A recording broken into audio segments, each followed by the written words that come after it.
On est le 10. Oui. Puis quand on dit que les événements se bousculent, une semaine plus tard, là, les événements se précipitent et puis c'est l'horreur, c'est la stupéfaction. Oui. Pierre Foglia va écrire plus tard, et je vais me permettre de le citer. Oui. J'ai vécu la crise octobre comme la plupart des gens autour de moi, dans une intense exaltation, et cela pendant les 10 jours qui se sont écoulés après l'enlèvement de Cross le 5 octobre. Le 16, notre exaltation a monté d'un cran avec l'entrée de la loi sur les mesures de guerre. Nous étions nombreux à croire et espérer qu'on s'en allait vers quelque chose d'important, un embrasement, d'où le Québec sortirait indépendant. Le 17, tout s'est écroulé, tout est devenu glauque. On a retrouvé le cadavre de Pierre Laporte dans le coffre d'une voiture. Accident ou pas, nos héros étaient devenus des assassins. Est-ce que vous l'avez vécu de la même façon? Oui, c'est...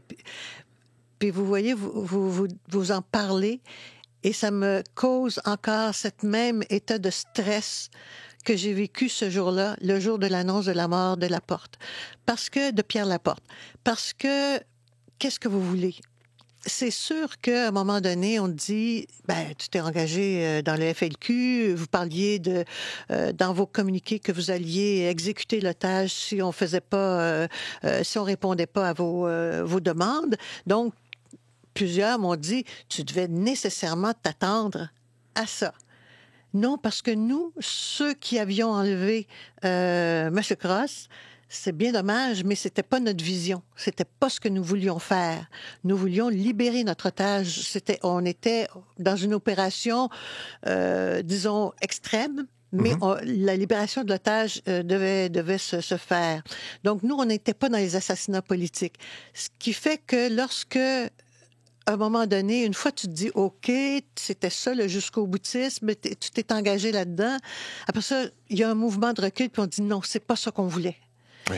Et là, on vit cette mort-là avec tout le stress que avec laquelle la population l'a vécu, avec un étonnement, une stupéfaction, en se disant non, c'est pas possible. Et ça reste encore aujourd'hui. C'est quelque chose de douloureux parce que je suis associée au FLQ. Et même si je ne l'ai pas fait, même si on a libéré notre otage, le FLQ, c'est ça qu'il a fait. Oui. C'est pas juste Paul Rose là, et la cellule Chénier qui a exécuté Pierre Laporte. Non, c'est un Fonds Libération du Québec qui a assassiné un C'est ministre. ça. On porte la douleur comme la responsabilité d'une certaine façon, comme les autres. Oui. Mais là, à ce moment-là, parce que vous êtes avec votre otage dans cette fameuse maison de la rue des Récollets, à Montréal-Nord, vous entendez la nouvelle, l'annonce de la mort de Pierre Laporte. Vous dites c'est la stupéfaction, c'est l'horreur. Est-ce que vous comprenez à ce moment-là que c'est presque fini? Il n'y a plus d'issue possible, là.